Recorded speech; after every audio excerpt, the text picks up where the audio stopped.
Good morning. Welcome, everybody. An apology for our delayed start. Having a little bit of technical issues on our end.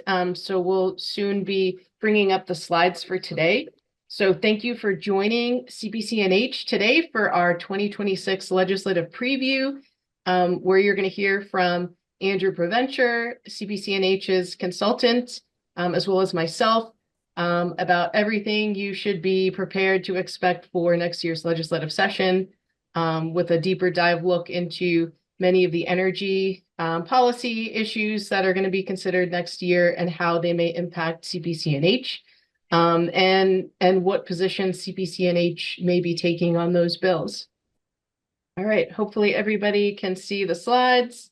Send us a note in the chat if you cannot. Great. So again, welcome to today's legislative preview. Just as some brief housekeeping, we will be recording the session and making it available for CPCNH members as well as registered attendees. In terms of the Q&A protocol, we will be opening up a Q&A session toward the end. If you have a burning question while we're talking, feel free to put that in the chat. During the Q&A session, you can either use the chat feature or simply raise your hand, and Nick, Jackson, Kaspari, or myself will call on you. And then lastly, slides from this presentation will also be sent out to members and attendees. So if we could go to the next slide. So again, today's speakers, myself, Deana Dennis, I'm Director of Regulatory and Legislative Affairs with CPCNH. I'm also joined by Andrew Provencher, Principal with Main Street Strategic. Andrew, I'm going to call him political strategist extraordinaire and New Hampshire State House specialist. He serves in the dual capacities as consultant to CPCNH for both our communications and media, as well as our lobbying and government affairs. So we could go to the next slide. So for the agenda today, for the next 84 and a half minutes or so, kind of set the stage in terms of grounding and the objectives for today. We're going to hear from Andrew, who's going to give us some updates around the political and policy landscape and what we can expect next year's session. Then I'll overview some of the key energy proposals that will be considered next year, with a deep dive into 3 priority bills for CPCNH. Then we'll round off the session with Q&A and a wrap up. So with that, we can go to the next slide. So as a reminder, this next year will really be a pivotal year as we lay the groundwork for future legislation to enable CPCNH's New Hampshire Energy Forward vision for a local marketplace for distributed energy. By the end of today's session, my goal is for you to better understand the energy policy landscape for next year, including some of the key drivers, identify legislative opportunities to advance community power and local energy innovation, and identify key bills of impact to CPCNH, as well as our tentative positions on them. If we could go to the next slide. Great. So at this time, I'd like to welcome Andrew Provencher. And before I turn it over to him, Andrew, I wanted to kind of tee up this conversation. So as we head into the session next year, what are some of the major political dynamics that you see shaping legislative activity overall, and where does energy fit into that picture? Absolutely. Thank you all. Great to be here. I always love chatting with folks at CPCNH. So I would say that in New Hampshire with the 2-year biennium, the first year is very budget focused and dollars and cents focused, and the second tends to be a little bit more on the policy side. You have folks that are going to be heading into potential election year, and I think certain issues appeal to the general public greater than others. So I think that one of the pieces that'll really be driving a lot of the conversations in Concord are one going to be how budget revenues continue to roll in.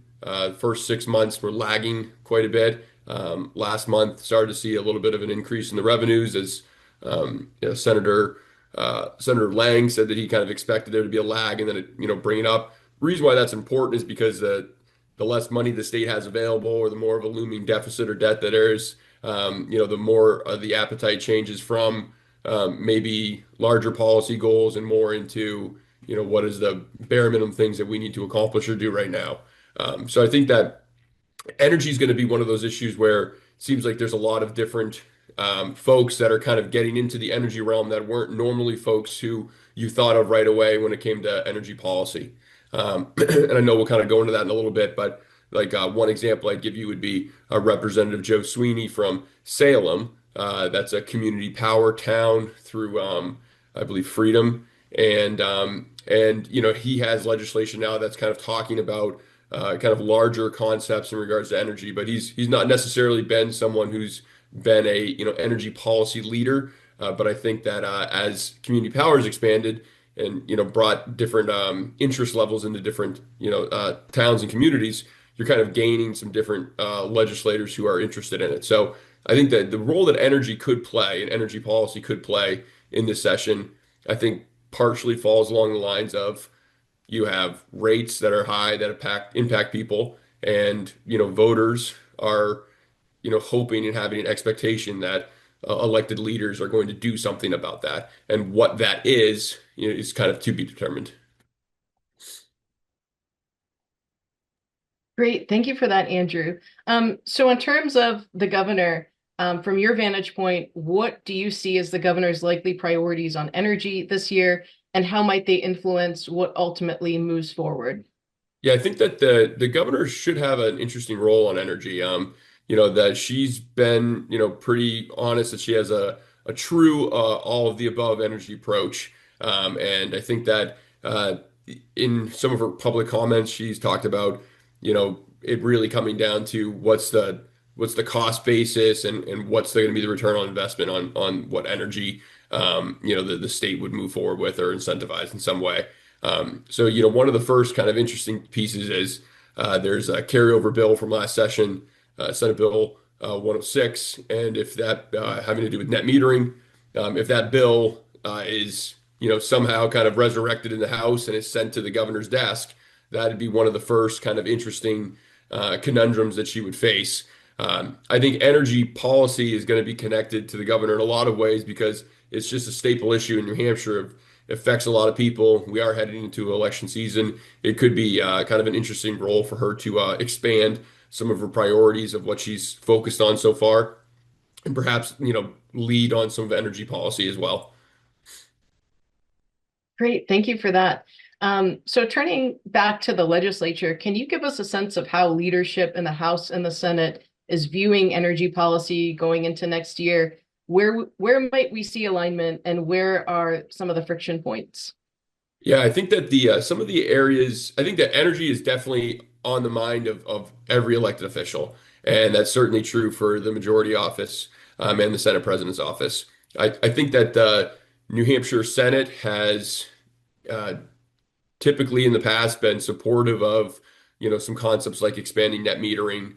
And I think that that's been an area that the House majority hasn't necessarily, felt like the dollars and cents made sense there. It does feel like with some of the legislation that's been putting together that the focus of some members of the House Republican caucus have been in perhaps eliminating items like the RPS, or eliminating certain kind of renewable aspects that are part of state law. The Senate hasn't necessarily been on board with some of those wholesale changes, so I think that could be some of the friction point. I do think that there is an opportunity for kind of looking at the energy landscape in New Hampshire, and there being opportunities within both chambers. And I give an example of that would be, things along the lines of like battery storage, for instance. And I do think there's a compelling argument that CPCNH has been at the forefront of trying to ensure that we have a more competitive marketplace, a more competitive energy marketplace, and that there might be some, bureaucratic or red tape items that, could be tweaked or fixed to help spur additional competition within New Hampshire's energy landscape. And I think that's going to be something that could have, an interest on in both chambers. Great. Thank you for that. So turning to the committee dynamics. So In the Senate, we have the Energy and Natural Resources Committee, primary jurisdiction over energy issues and areas of consequence and impact to CPCNH. Then in the House, you have the Science, Technology, and Energy Committee. And then, of course, you have some other committees where there are times our interests overlap, but primarily we're engaging and interfacing regularly with House Senate Energy and Natural Resources and House Science, Tech, and Energy, or ST&E. So based on the committee makeup and some leadership shifts that we've seen over the past few months, what should we anticipate from both those committees in terms of posture and priorities? Yeah, I think that I think that there's been, I think, historically, there seems to have been, quite a bit of legislation that's gone through, Senate Energy that wasn't necessarily viewed favorably about House Science and Tech and vice versa. So I think there's probably maybe a certain degree of like philosophical difference on energy policy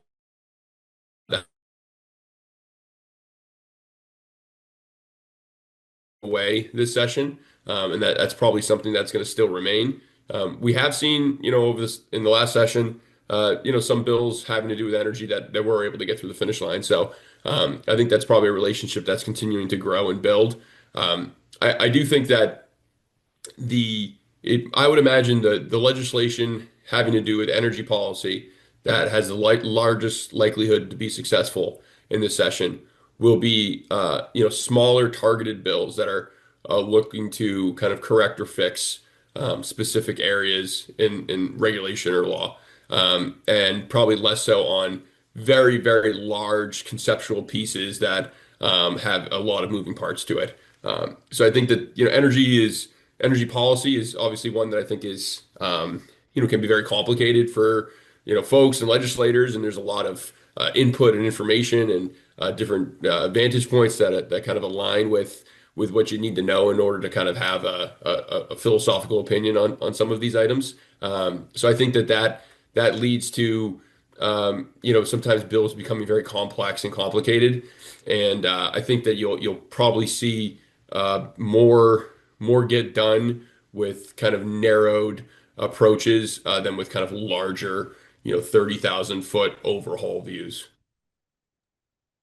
Great, thank you for that. So where do you see the most realistic opportunities for bipartisan agreement on energy issues this year? And without spoiling too much of what we're going to get into in the next section, we certainly see some different ideas and approaches in terms of what the utility role or the government role should be in owning, operating generation assets, procuring power. Yeah, so what do you see as some of the most realistic opportunities for agreement? You mentioned battery storage. Do you think we have a bill in the House? It has some sponsorship in the Senate. Do you think that's a vehicle? Are there any other vehicles for bipartisan agreement this year? Yeah, I think that's certainly one of the vehicles. I think that storage is something that I think folks are interested in. I think everything related to like the DERs are going to be something that's going to be at the forefront of how we can value these and what kind of benefit it can be brought to the grid. I think that also kind of something that connects to the legislature, but is maybe a little bit outside of it is you have a new PUC commissioner who's going to be appointed by the governor.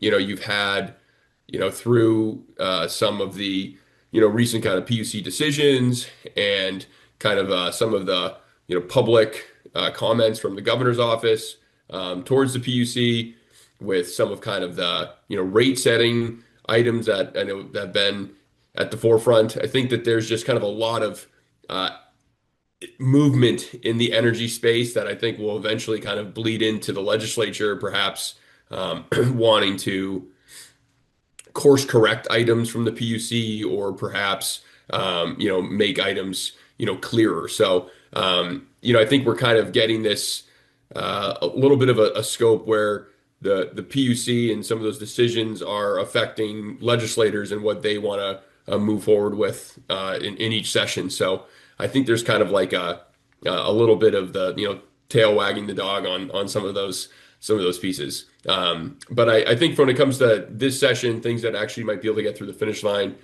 like we said, storage is one. I think that items that are, in a narrow focus are helpful. But I do think that energy, one way or the other, will be at the forefront, one of the top three issues in the legislature this session, just because it's connected directly to a lot of people and voters, and it's something that is certainly in the winter, something that definitely is front and center of a lot of people's minds. So I think there's been a long time where we haven't seen necessarily a lot of um, movement on the energy space in New Hampshire, and I think that the public is looking for some leadership from folks on it. So I'd imagine that the issue will continue to be a hot button top issue.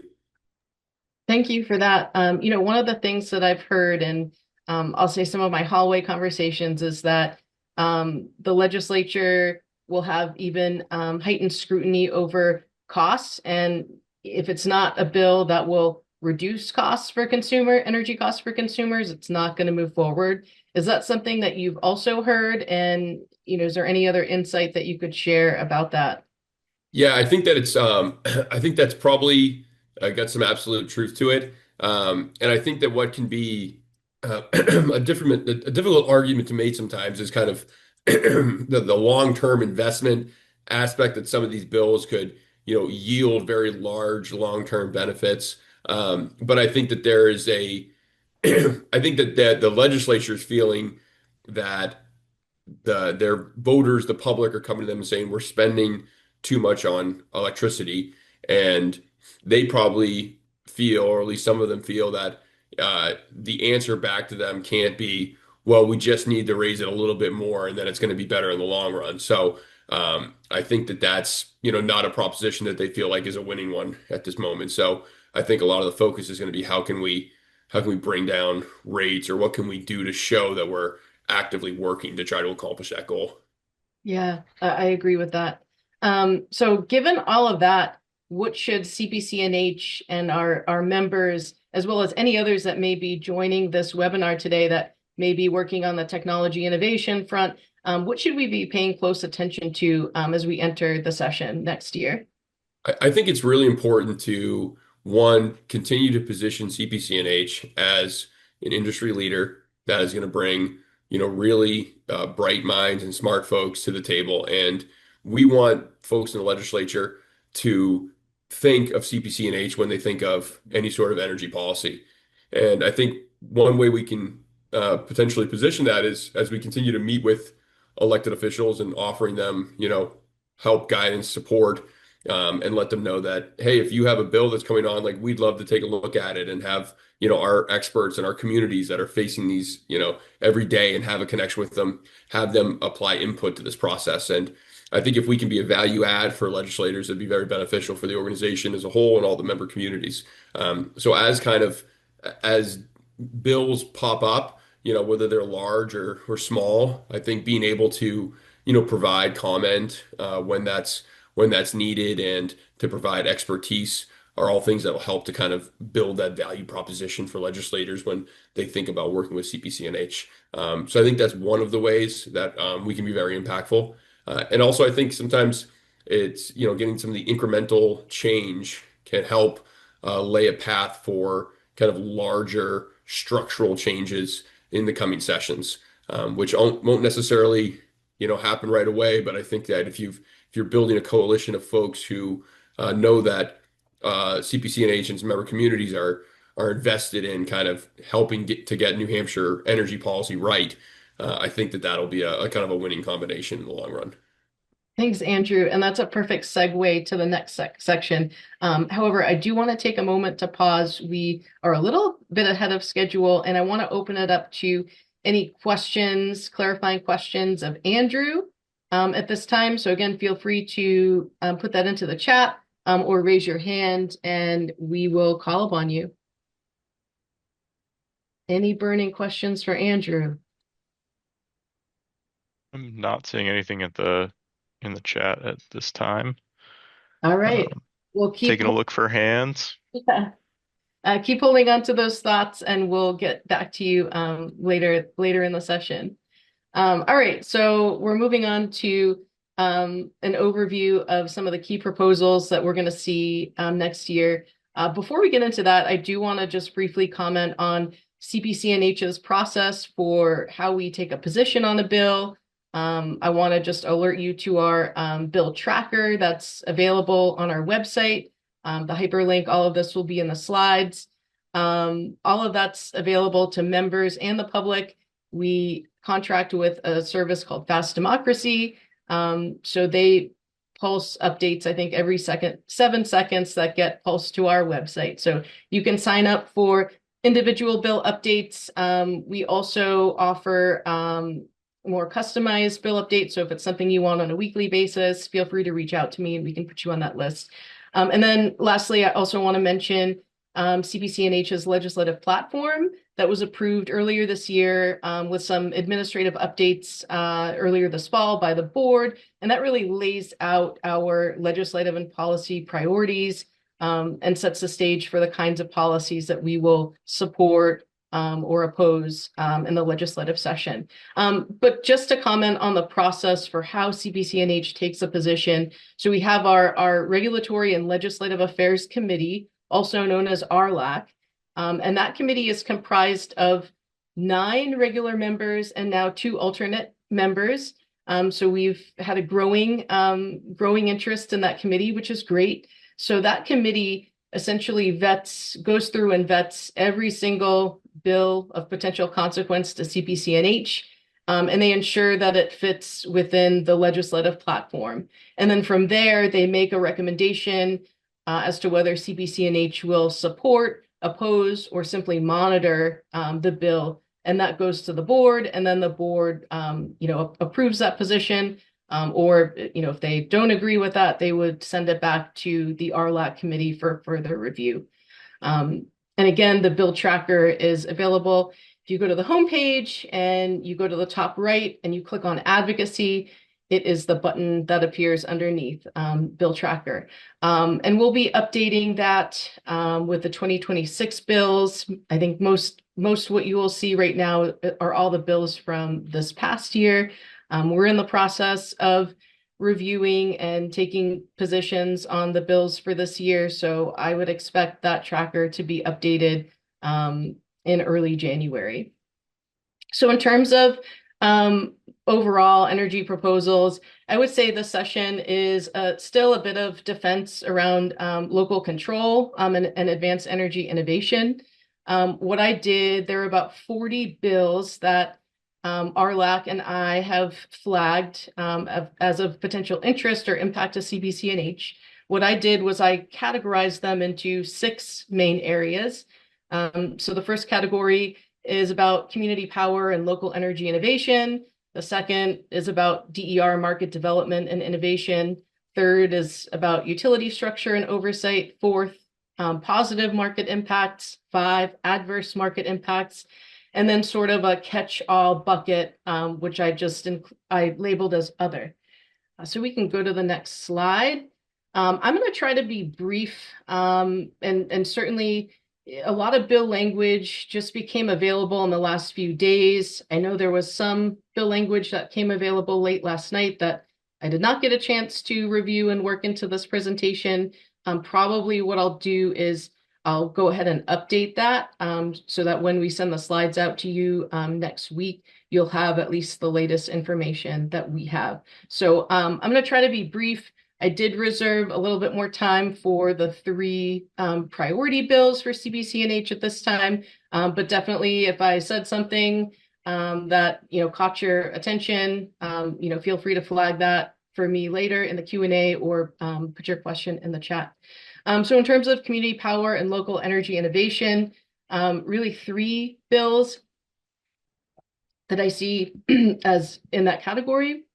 So first one is Senate Bill 440, relative to the adoption of energy efficient and clean energy districts by municipalities, sponsored by Senator Deana Dennis, Senate President Sharon Carson, as well as Representative Birdsell, and maybe Senator Birdsell. Anyway, So this bill modifies the requirements for essentially the CPACER program by municipalities. It gives the town governing body the authority to adopt the provision to create these districts after holding at least one public meeting instead of having to do it via the town meeting, which only happens once a year. It also gives the governing body authority to get rid of or dissolve the district in the same manner. So it helps cut down some of that bureaucratic red tape.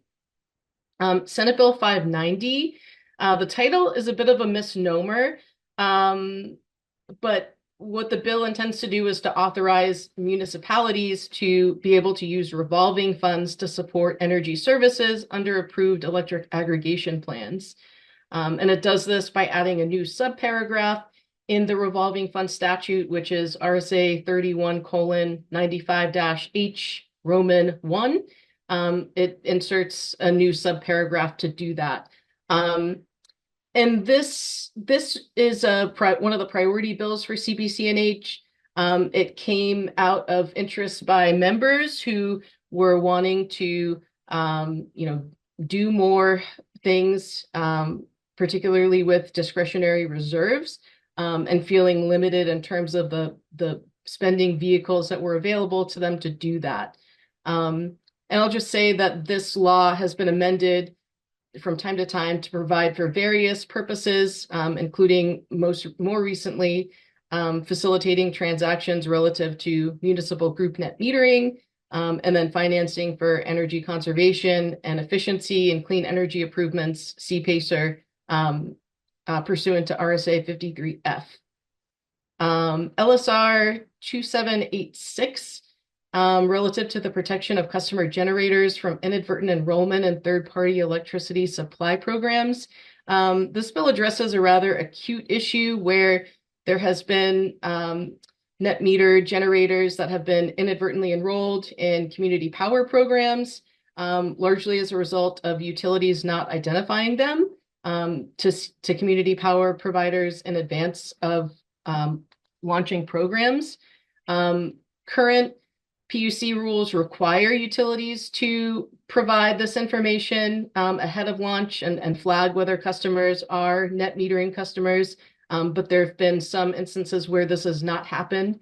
So this bill, and at least, again, the language isn't available yet, but at least an earlier draft that we had seen would ensure that once notified of such an enrollment, the utility would have to promptly investigate and restore the customer to default service within 5 business days. It also requires retroactive compensation for any lost net metering credits for up to 6 months. I see this bill as helpful to CPCNH and to the market, as we've encountered a few of these instances. So this bill would provide a fair and consistent process for addressing it in the limited instances that it's come up. So we can go to the next slide. So DER, market development and innovation, just 5 bills. Certainly there's other bills that might fit in this category, but tried to keep it to one slide where I could. Senate Bill 449 appears to be a verbatim redux of Senate Bill 106 from this past year. That's the bill Andrew mentioned earlier that would expand net metering for commercial and industrial customers up to 5 megawatts. That bill is supported by the New Hampshire Business and Industry Association, or the BIA, and Clean Energy New Hampshire, but ultimately stalled in the House due to Republican leadership and folks on the Science Tech and Energy Committee having concerns over costs and cost shifting, as well as some other mechanics with the bill. The House committee earlier this fall recommended that it be referred for interim study, which is essentially a New Hampshire death with dignity for a bill. But we'll see, because now it has another life in 2026. Senate Bill 540, this is, I think, one of the more exciting ones. It's the plug-in solar bill designed to enable greater access to distributed solar at the small scale. So it limits up to 1,200 watts. Allowing this to happen outside of net metering and be exempted from interconnection requirements. and do so in a way that helps to offset a portion of a customer's electric consumption. The bill is modeled after a Republican-led bill that passed in Utah last year. There's bipartisan and bicameral support, but I'll note that there are no House Republican sponsors on it yet. I think this is a bill that CPCNH will be interested in and may possibly support. Senate Bill 628, enabling curbside EV charging. The bill creates licensing and tracks for municipalities and the state to allow essentially like an adjacent host that has excess capacity to run wire under public rights of ways, like sidewalks, roads, to power EV charging. It also affirms that owners and operators of these curbside charging stations are not public utilities. LSR 2724, this is something that Representative Tony Kaplan had engaged with us on. Its attempt at creating utility programs for virtual power plants or distributed power plants, while at least some of the language we had seen earlier would also open it up for third-party providers like CPCNH to be able to offer these kind of services. Again, this bill language is not available as of this writing, but we're seeing more and more come out every day, so it probably will be available soon. And then LSR 3100, I'm just flagging this is a priority for Clean Energy New Hampshire as well. It relates to third-party inspections for solar. It builds off of Senate Bill 188 from last year. It gives municipalities the ability to work with third-party providers for rooftop solar arrays that's not part of municipal jurisdiction. Representative Joe Sweeney from Salem, and apparently there are others that are sponsoring it. We can go to the next slide.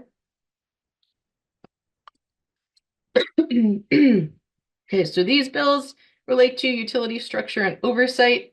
Senate Bill 518, relative to asset condition projects. I took a look at this and it appears to put some parameters around transmission asset condition and replacement projects. I would guess that it has to do with Eversource's X178 transmission line that's they're working on upgrading in the North Country, which has been controversial due to its cost, environmental impact, stakeholder engagement or lack thereof, and regulatory scrutiny, because these type of projects are not subject to the same level of regulatory scrutiny that new transmission projects are. So next we have Senate Bill 537, repealing the authorization of the PUC to approve alternative forms of regulation. Also seeing this as a somewhat knee-jerk response to the PUC decision and the Eversource distribution rate case earlier this year. I personally see this as an unfortunate development, as I see that the answer is not to throw the baby out with the bathwater, but to really examine how our regulatory structure may need to evolve and adapt to a changing energy landscape and marketplace. And in contrast to that, you have Senate Bill 597, which I think at this time only has Democrat sponsors. And it takes a different approach by prohibiting the PUC from approving an energy rate that exceeds the previous year's rate after adjusting for inflation.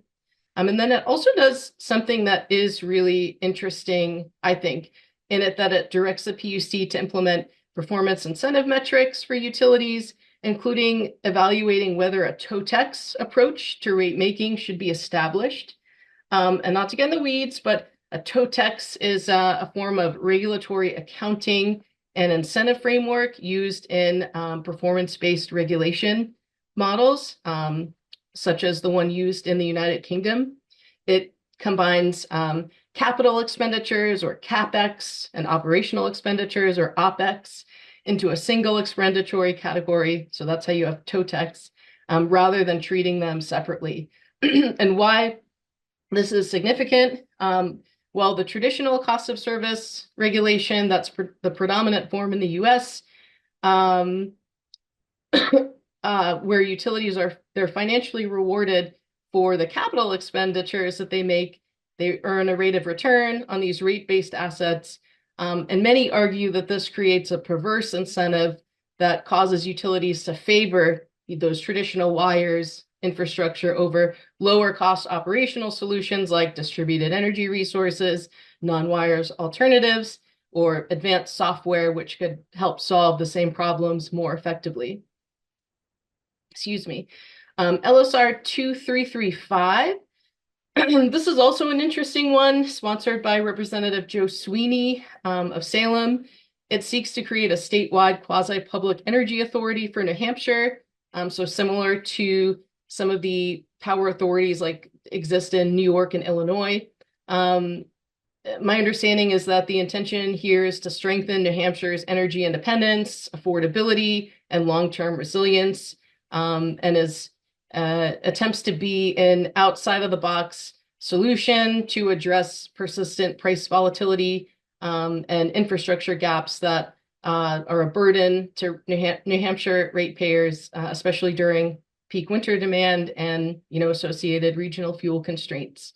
CPCNH, we met with Representative Sweeney earlier this fall.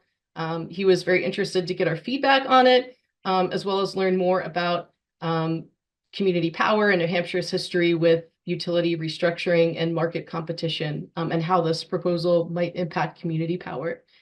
Again, I think it's an innovative approach to address some of the pressing challenges that face New Hampshire's energy system, but there's many questions that remain and details that have not been addressed, at least in the earlier version that we saw. So we'll wait and see what the final language is that gets introduced, and of course share that with members. LSR 2605, this bill's designed to enable the securitization for storm costs incurred by utilities. So basically, if the PUC approves recovery of costs associated with storm recovery, a utility, instead of just putting them into their traditional way of recovering through rates, they could utilize a bond vehicle, which could be more financially advantageous to ratepayers since it could be recovered over a longer period of time and at a lower interest rate. I know that other states have tackled some securitization legislation.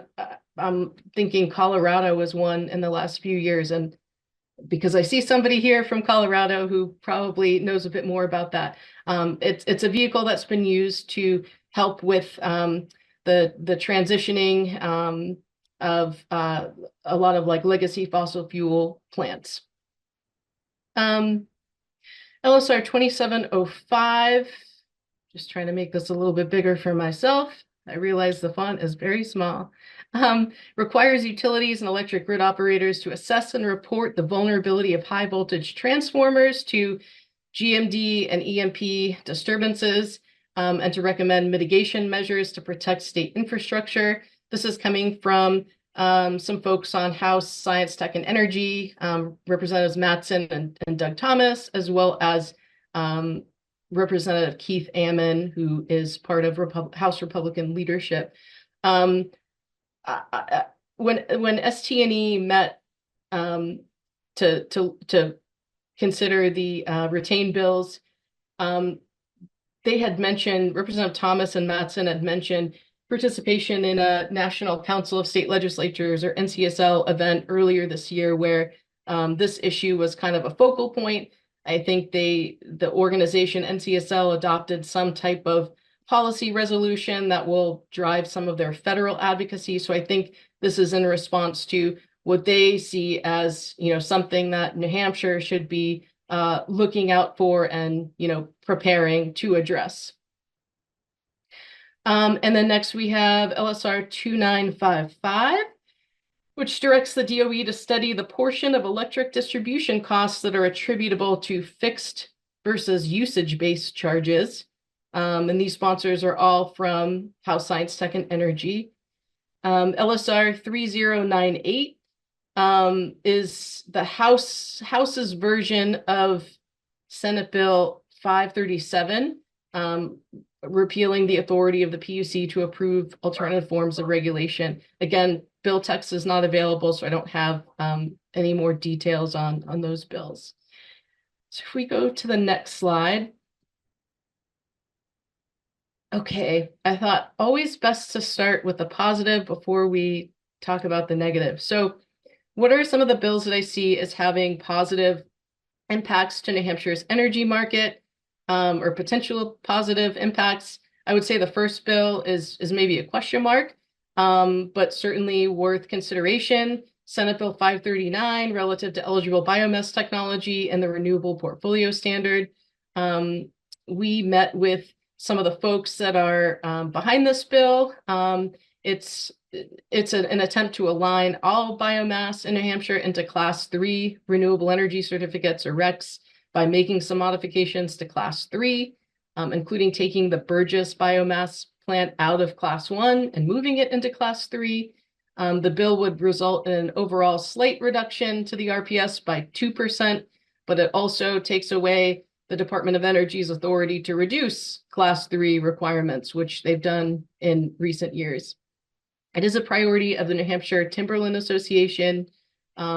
We were informed by the folks there that the version of this bill that got put out by OLS is incorrect, and they're working on an amendment to replace it.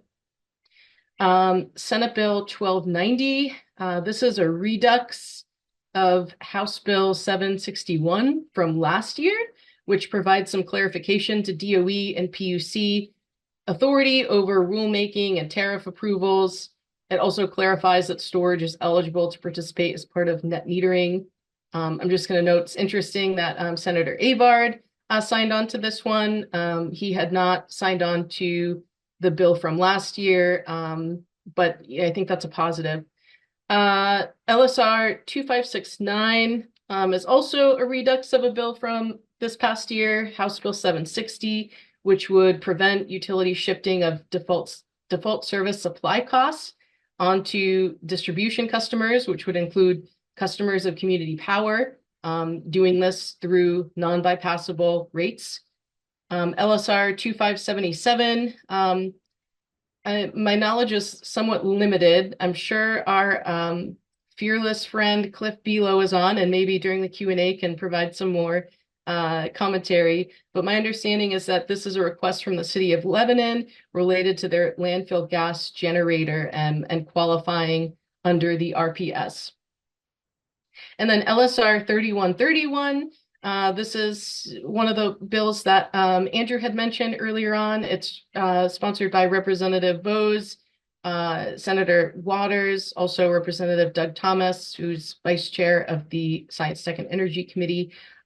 This is relative to authorizing storage in connection with net metering, and it's a bill that CPCNH had been very engaged with and somewhat comes out of the legislative proposals that we put forward this last year that did not advance forward.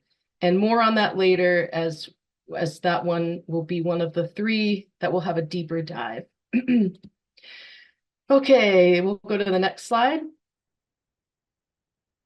Okay, so what are some of the bills that I see as having a potential adverse market impact? So Senate Bill 447 is also somewhat of a redux of multiple bills that were considered this past session. It would allow utilities to own, operate, and offer advanced nuclear resources.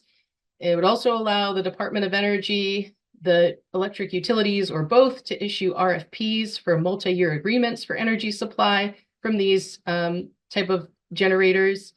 It would modify the scope and capacity limits for community solar projects, including expanding the annual cap for low and moderate income projects from 6 to 18 megawatts. It would allow group net metering customer members to sign agreements with multiple group hosts as long as their combined load does not exceed the total load. It would expand the definition of political subdivision to include public housing authorities and more. So where the concern is for CPCNH is and what Senate Bill 591 gets more directly at, is to reverse 30 years of policy that decided monopoly utilities should get out of the business of owning power generation, and that it should be done competitively, and generation should be owned by investors that are willing to take that risk and then let customers have the freedom and choice to decide how, who, where, and what terms they wish to receive energy supply. So 591 would repeal portions of New Hampshire's 1996 Utility Restructuring Act. It would allow limited exceptions for utilities to construct or own generation facilities up to 400 megawatts. So this would go beyond advanced nuclear resources. If passed, the bill would destroy New Hampshire's competitive market and, significantly and negatively impact CPCNH and our ability to compete in this market. It's a bill that we likely will oppose and certainly will work with partners and allied forces and competitors to defeat. House Bill 1002, repealing the solar energy systems tax exemption.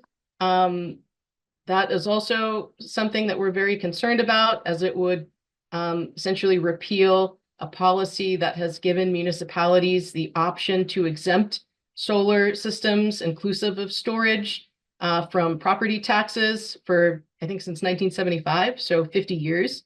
Again, we'll go into a little bit of a deeper dive on that in the next section. And then LSR 2700, relative to utility ownership of natural gas and nuclear power generation facilities. Again, the text is not available, but grouping this into the category with Senate Bills 447 and 591. Okay, so let's maybe more quickly kind of run down. There are a number of other bills in the other section. Senate Bill 598, this multi-agency report addressing a number of areas, including transmission corridors, interstate trucking charging terminals, port electrification, authorizing a pilot program for microgrid development, requiring guidelines for cybersecurity of DERs, a number of areas that are of potential interest and concern. So as we learn more, we'll probably be monitoring this one. House Bill 1028, relative to the definition of renewable generation facility. My understanding is that it adds one word. It inserts the word exclusive before the part of the statute that talks about as a primary energy source of. It's not clear what the author's intent is with this. So it's definitely one that we'll be monitoring for now. House Bill 1180, it updates the definition of the state building code to include the International Energy Conservation Code, the 2024 edition, sponsored by Rep. Wendy Thomas. This is kind of an ongoing effort to get New Hampshire's building code more up to date and aligned with the more recent model code editions. I don't see this as moving forward, but it's a positive. Unfortunately, the political dynamics around building codes in the past few years have not been, very positive to energy efficiency and advancement. House Bill 1285 establishes an interagency task force to determine if New Hampshire may implement an R-PACER, that's a residential PACER program. I learned a little bit more about this bill from CENH yesterday. I think the idea is that they want to do a little bit of, study, some analysis before moving forward with expanding to have an R-PACER program, since the C-PACER, the commercial PACER program, just got approved and through legislation this past year. And I think they want to see that get off the ground first, before tackling the residential sector. House Bill 1455, relative to the criteria for reliable energy sources. I don't know much about this, but I think it's something that we want to at least monitor for now. And RLAC, it's meeting next week, so they'll be reviewing more of these bills. LSR 2606, relative to electric utility rate classification and cost allocation for condominium associations. This is somewhat of a redux, possibly with some changes, modifications from a bill that was considered this past session. LSR 2643, relative to ratepayer benefits from the Regional Greenhouse Gas Initiative, or RGGI. Again, I don't know much more about that, but it's something that we'll be monitoring for now. Okay, next slide. LSR 2682, relative to consumer protections and energy classifications for large electric facilities. I think this one is a Democrat sponsored only, so not quite sure what they're trying to accomplish. And I'm guessing the political prospects are not quite as favorable, just given the sponsorship. LSR 2699, relative to energy infrastructure, economic development, workforce training for large-scale data facilities. Again, New Hampshire has in the last few years a strong interest in the whole data center opportunity, boondoggle, and trying to bring more of that economic development to the state, and looking at policies and how to cut regulatory and bureaucratic red tape to make it more attractive. I just think that's something that we'll at minimum want to monitor for now. LSR 2766, relative to Renewable Energy Fund compliance payments. Again, the REF is not totally within CPCNH's bailiwick, but because of the effort to draw down significantly from that fund to support the budget earlier this year, it is something that we want to just keep an eye on and at minimum monitor for now. LSR 2774, relative to default electric service procurement and the recovery of competitive market supply. This is not a bill that we requested, but it is something that I'm sure we'll be interested in and at least want to monitor. LSR 2895, relative to the criteria for reliable energy sources. And maybe that's a duplicate from the last slide. Again, that's probably just one that we'll want to monitor for now. LSR 2960, relative to limiting new system enrollment and adjusting compliance payments under the RPS program. Again, something that we'll at least want to monitor for now. LSR 2981, requiring capacity planning in the state's 10-year energy strategy. This does have bipartisan and bicameral support. I think it's definitely something that we'll at least want to monitor and possibly even support. Okay. So I'm going to take a pause, and maybe before we do the deep dive, because I've been talking for a long time and my voice is getting hoarse, I want to open it up for some questions. So I don't know if we have anything in the chat, Nick or Jackson. Yeah, so there was a few comments related to defining DERs, which are distributed energy resources, and some examples about that. We did have a question from Paul Bemis, who is asking if you reviewed LSR 2735. I don't think that one was on my list, but I would be happy to add that one in. Paul, I don't know if you want to come on or just put in the chat what you know about that one or what that bill's about. I can also try to look into that in real time. Yeah, this is one that worked on with Wendy Thomas. It's being put in by Wendy Thomas, and it deals with utilization of distribution. It's a bill that requires the utilities to report utilization factor of their distribution system so that we can begin to put incentives in place to encourage them to increase the percentage utilization of the distribution network. Thank you for that. I'm adding that one to the list. It's definitely something that we'll probably want to pay attention to and monitor, at least in the interim. So thank you for that. We'll add that to the slides, and then so that way you all have it in the slides that get shared. Yeah, agreed. Thanks, Paul. That's very helpful. And I do see Andrew added some information about that LSR into the chat as well, for folks to review. Yeah, and I appreciate, there's so many more of you than me and Andrew. And, Andrew and I, we've got some great tools like Fast Democracy and some good brains.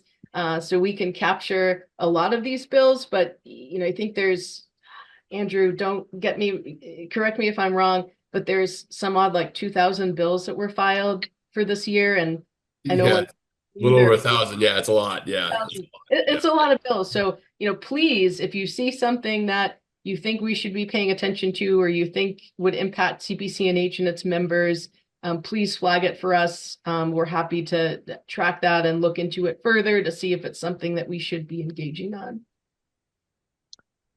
Yeah, very good point, Deana, and we'll get into some themes later on, but that was one of the notes I made. It's just like, wow, there is a lot to keep track of, and definitely appreciate all the work of the RLA team, including yourself, Andrew, and Cliff and others. So keep it up. And yes, please, members and others that are listening, alert us to anything that you catch that you think is of interest.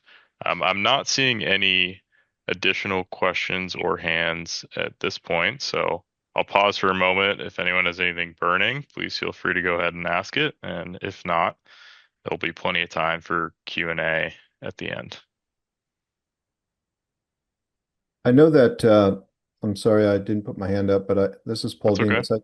Demas. I know that there's been a lot of sensitivity on the part of CPCNH on the issue of load settlement, and you may have already touched it because I had to step out for another meeting, but load settlement, the ability for CPCNH to handle net metering and battery storage and so forth must be a priority for you and must be somewhere in this legislation, right?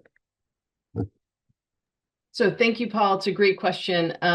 Yes, the issue of load settlement, and specifically, we need the utilities to change or modernize load settlement, because right now we don't get credit for exports to the distribution grid. So if you're a net metered customer or you have some local storage, and you're exporting to the grid and you want to get credit for that, we have no way of crediting you that, one, because we don't get the export data from the utilities, or mostly we don't. And then two, we don't get that offset reflected in our load settlement. So if we can't see that full financial benefit, it's hard for us to be able to offer a competitive credit for you all that would entice you to want to switch and have your net metering come through CPCNH without those changes. And that's sort of part of the overarching New Hampshire Energy Forward vision that includes a number of different market reforms that we see as necessary to, cutting through the bureaucratic red tape and really enabling more unbridled innovation and competition for distributed energy. So not explicitly in legislation this year, and I'll get into that a little bit more as I talk about LSR 3131, because it was something that we were working on through a stakeholder group and trying to advance different ways to get at that were maybe more palatable to certain stakeholders. But unfortunately for this year, we were not successful at getting that into legislation, but it is something that we need to continue the drumbeat and engaging CPCNH members and community leaders and those that, are net metering customers, or they might be interested in doing something with distributed energy, and being able to have the choice of supplier of who they get credits for those type of innovative generating resources. So if I might add, it was part of our legislative push the last 3 years, but it became clear that the majority party in the House did not have any appetite for trying to address that this year. We've also had bipartisan support in the Senate in the past on that issue, but without some bipartisan House support, we just determined it wasn't sort of worth it again this year. We're still trying to pursue some progress on that in the regulatory sphere, because there's already good law that supports changing load settlement. But for now, that's kind of a central focus of our push for 2027. Yeah, thank you, Cliff, for giving some additional background and context. And yeah, certainly we're still pursuing avenues on the regulatory side. There are a couple of dockets active. Well, I wouldn't say active, but adjudicatory dockets that are still open where we're pursuing that, as well as in the net metering and distributed generation investigation. So we're still pursuing all avenues. We're looking at, this sort of strategy reset to help, educate members, customers, other allies, other stakeholders, elected leaders, so they can better understand the challenge and the opportunity that exists for doing this, and how opening up the market could allow for more cost savings that would benefit all New Hampshire customers. So something that CPCNH is going to be doing early next year in partnership with one of our contractors is to do some analysis as to what the potential benefit and cost savings could be by having more of these distributed resources come on through a competitive market system.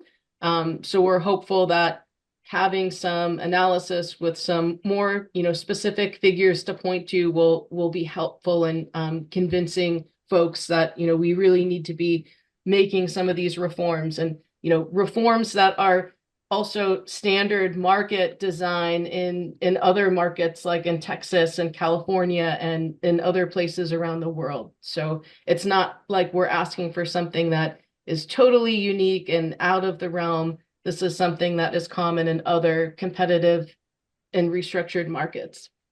And I might just add, Representative Vose had indicated some openness to trying, if we could draft something that just provide voluntary incentives to the utilities to change load settlement, not a mandate. And we did draft that. And then when he ran it past Eversource and Unitil, they just said, absolutely no way, we'll fight this. And so he basically backed off and said, well, I'm not going to go forward if they're so strongly opposed to even a voluntary incentive to move forward. So very, very frustrating, but that's the situation. Thank you for that, Cliff. Okay, so let's move on to, we're going to try to... Sorry, real quick, Deana. I think this is sort of a tag on. Paul's asking about time varying rates as well, like time of use rates. I don't know if you might want to make a quick comment about that, or maybe save it for later. I mean, that would be part of the idea behind New Hampshire Energy Forward, is that you're enabling a market that would allow for this type of innovation to occur, not just through monopoly utilities, but through other competitive providers, such as community power aggregators in the state. And I might add, we anticipated, at least for Unitil and Liberty, where they have meaningful three-part time of use rates, to be able to potentially offer that. But it turns out neither of those utilities set up their data sharing system, even though way back in 1999, the PUC said they should do this, to share time of use data, so that we can't even get the data, and much less are they not capable of supporting consolidated billing, where they would bill for us using the same time of use rates structure that they use for their own customers. So that's very frustrating. Eversource meters don't support three-part time of use, so they have the two-part time of use that dates back to the 50s and 60s, in which all day is on peak, which there's not much meaningful you can do with that. And they do share the two-part time of use rate, but again, they won't let us bill on that two-part time of use rate. We can't offer a supply option that would work with their time of use periods.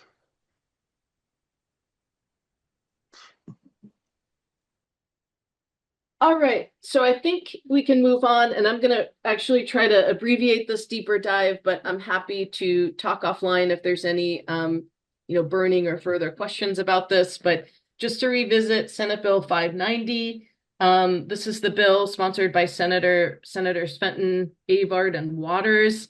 It would allow New Hampshire municipalities to use revolving funds to support energy services that are part of their electric aggregation plans. without the use of taxes.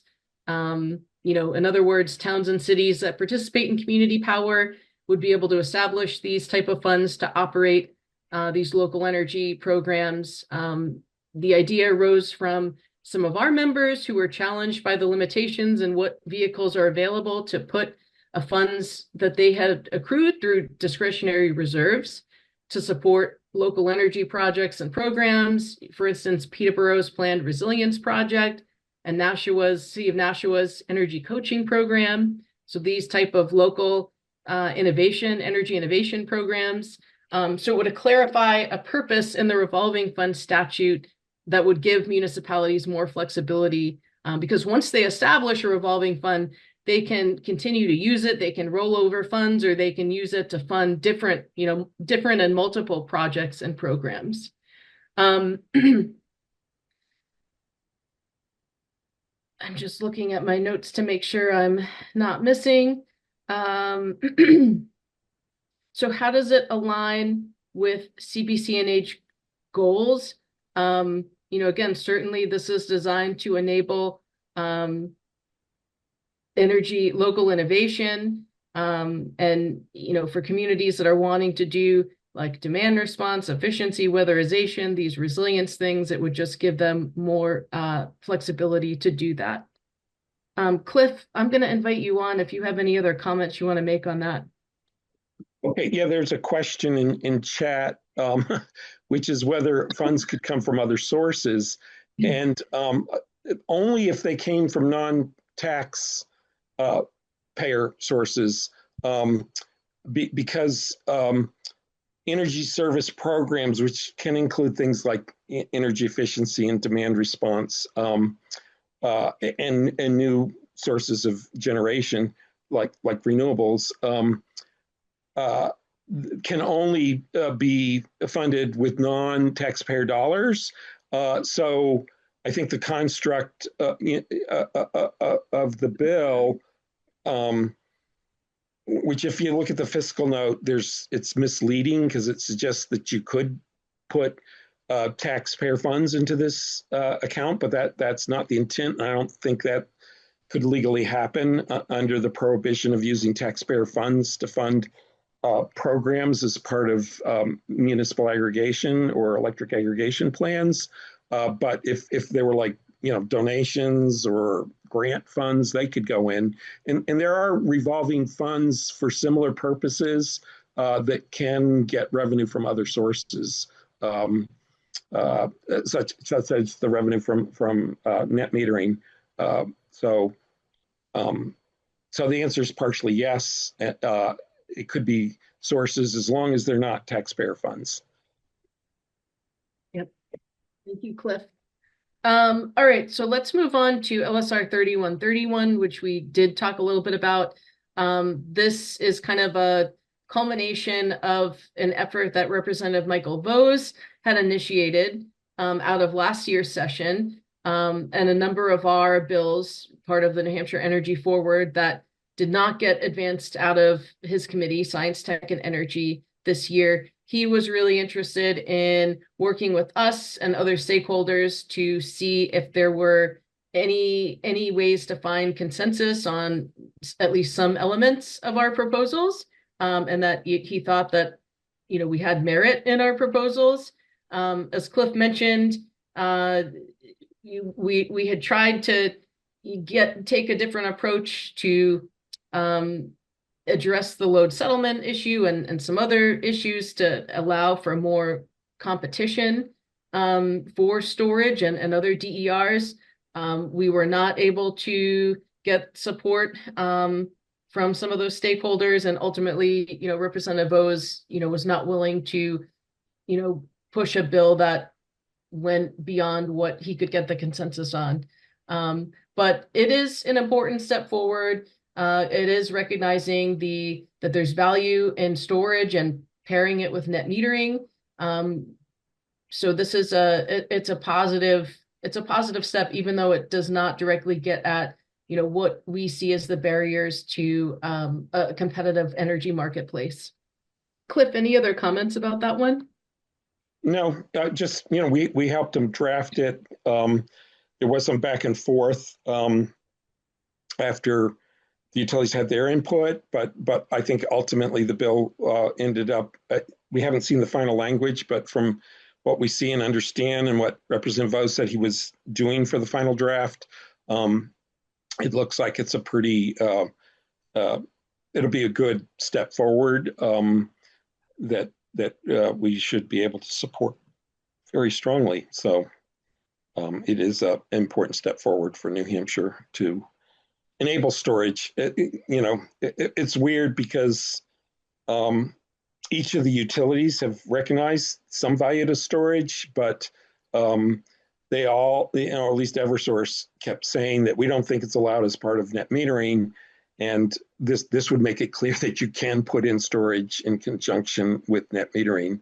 It's just that normally it'll need to be charged from your renewable net metered generation source, but does allow potential exceptions approved by the commission, which is actually necessary. For instance, in Liberty's pilot, just to explain that real quickly, if Liberty uses your battery, that just to shave a peak, and they will recharge it from the grid to return it to you, fully charged, like overnight, so that it is there for your backup power needs if that might be needed. So ultimately, Representative O's agreed that there should be the flexibility to potentially, with the PUC's approval, allow even the batteries to be charged from the grid.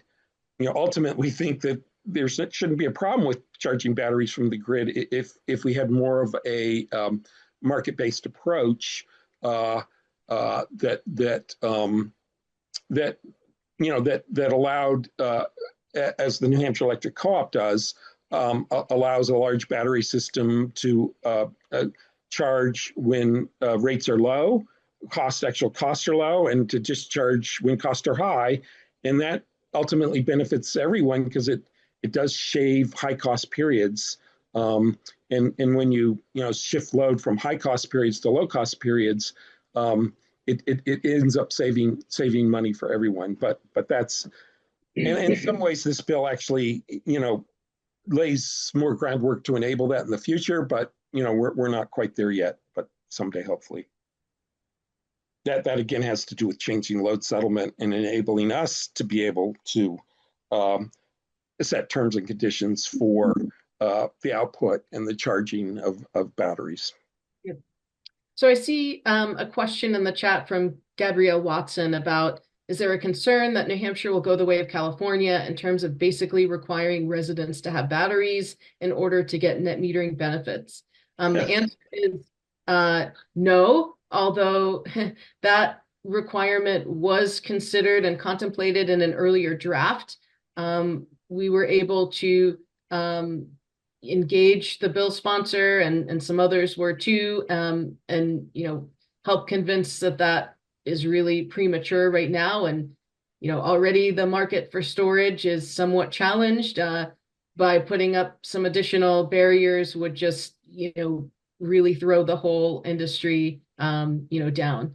So thankfully that is not included in at least the last draft of the LSR that we saw. Again, we're still waiting to see the final bill language for that. Good question. All right, let's move on. Just on that, and just basically, there's no point in it right now because all the net metering, with the exception of Liberty's battery pilot, has a flat rate. So there's no value to charging it or discharging it at any particular time, because regardless of when you put power on the grid, it's all valued the same. So that's part of the problem is if people put in batteries, they wouldn't be able to get use of it except as backup power. Yep. Thanks, Cliff. Okay, quickly, we'll just revisit House Bill 1002, which would repeal the solar energy system tax exemption. Again, this is something that New Hampshire state law has allowed municipalities to do and have this option for the last 50 years. This bill is regressive because it would repeal the provisions in statute and impact those who were previously exempted.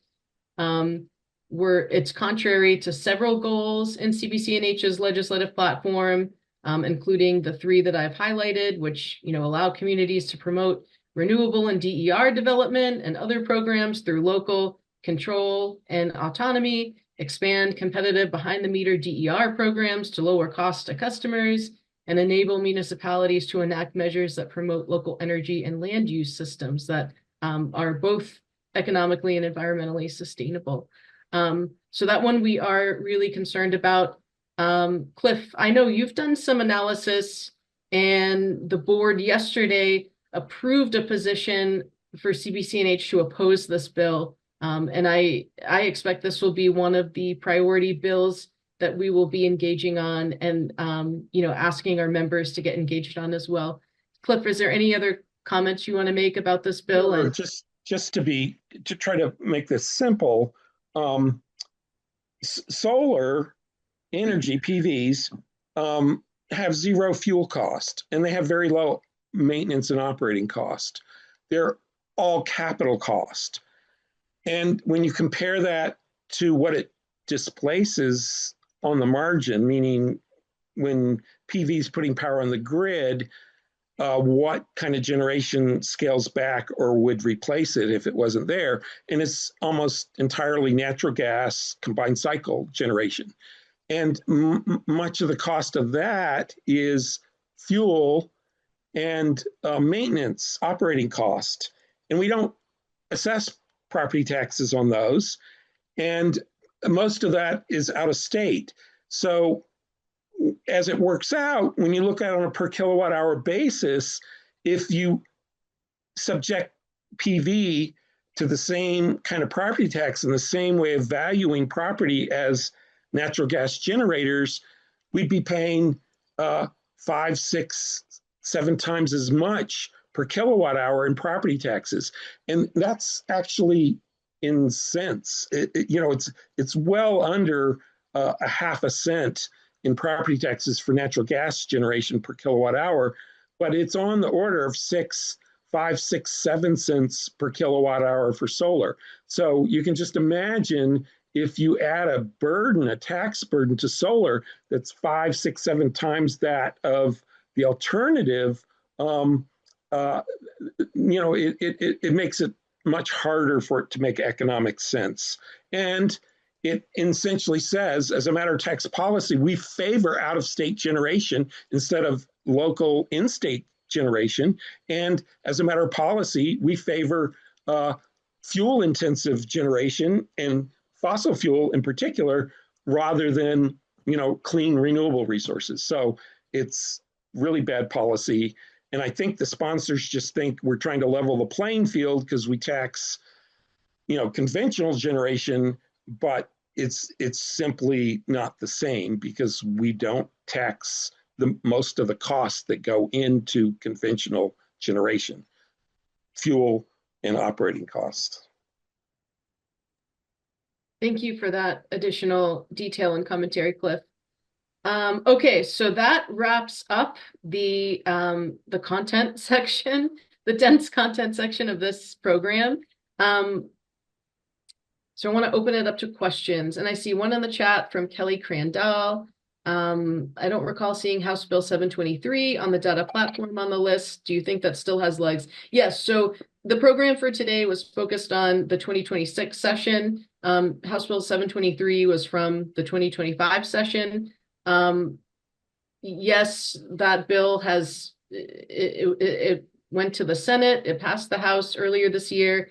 It went to the Senate, and the Senate Energy and Natural Resources Committee, I believe, unanimously approved it. So I think no. They retained it unanimously.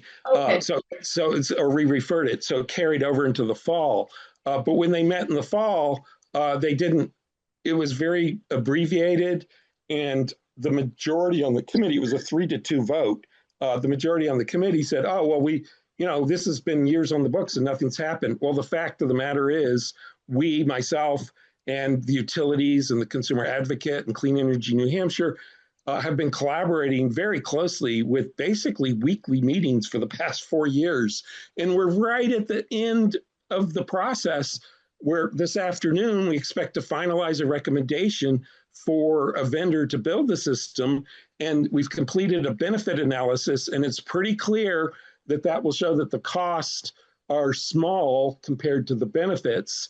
But unfortunately, that is not all out in the public domain at the moment, but should be by the end of this month or early January.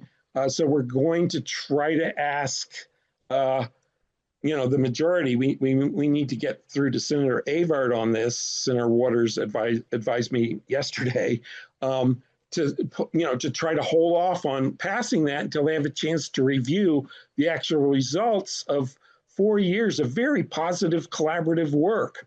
That's working on a consensus basis. I've been part of this Data Platform Governance Council for 4 years now, and we've made all of our decisions on consensus.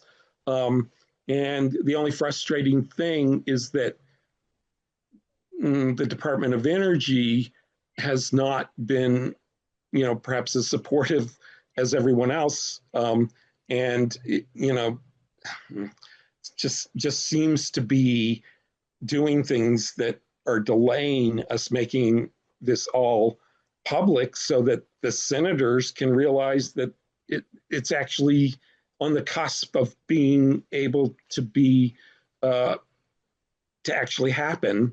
And the PUC, in any case, has discretion to defer it if they think that the costs are too great. And so we do need to make a push to, try to get the senators to not send it to the governor because they didn't amend it at all. So if they pass it in early January, it'll go straight to the governor's desk. And it would be very sad because in mid-January, we have a status conference to lay this all out to the PUC.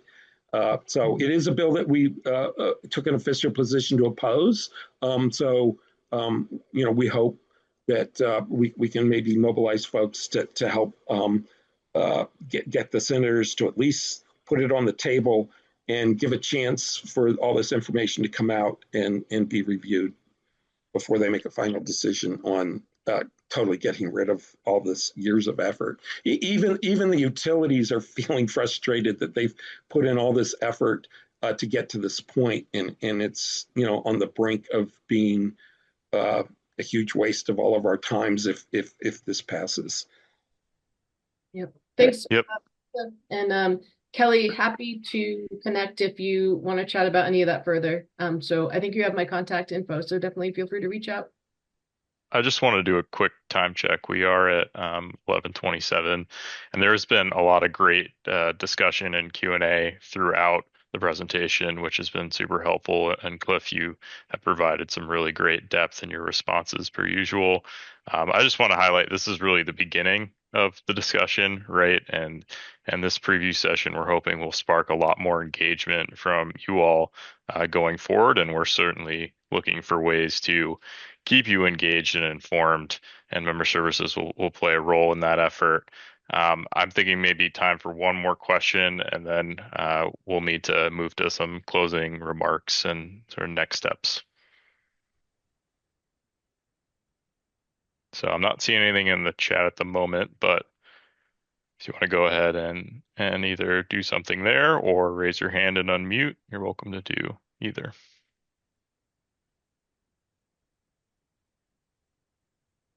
No, thank you, Deana, Jackson, Andrew, Nick, for pulling this together and presenting it.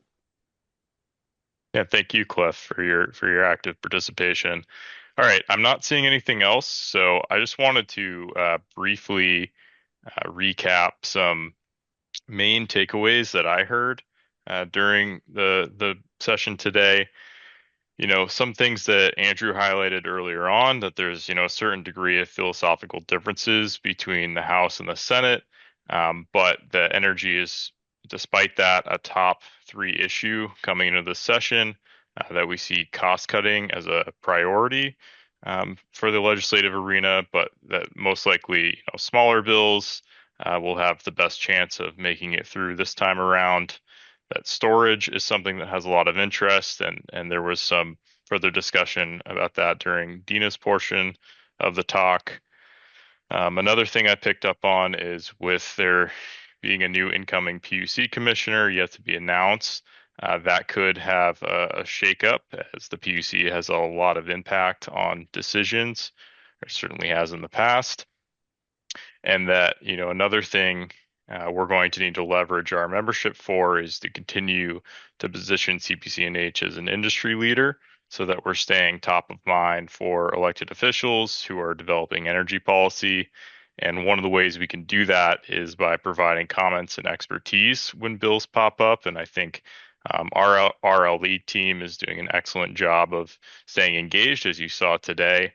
But we definitely want to leverage our members as part of that dialogue. And we're hoping that, some incremental change this time will lay the pathway for larger structural changes, possibly through the New Hampshire Energy Forward Act, that could solve some of the things that, Paul Bemis was mentioning. So you all heard about, some positive bills, 3 bills and an LSR, or excuse me, 2 positive bills and 3 LSRs, as well as 3 bills and 1 LSR that could have adverse market impacts. And, we will be moving into engaging you with things like an upcoming advocacy toolkit that will help prepare you for taking action related to those if it's required. We also have a January office hours legislative boot camp session, which pairs nicely with that toolkit that we'll distribute. And that's really going to focus on January 23rd, how to engage in the New Hampshire legislature. So we're going to walk through strategies and tools for engagement, from writing testimony to attending hearings. And want to note that the recording of this session will be made available, and we'll include the slides as well in a follow-up email next week. I think Tina mentioned that earlier. But once again, I really want to thank everyone for joining. I want to thank Andrew Provencher for his time. All right, take care and happy Friday. Thank you so much, Jackson, Andrew, Cliff.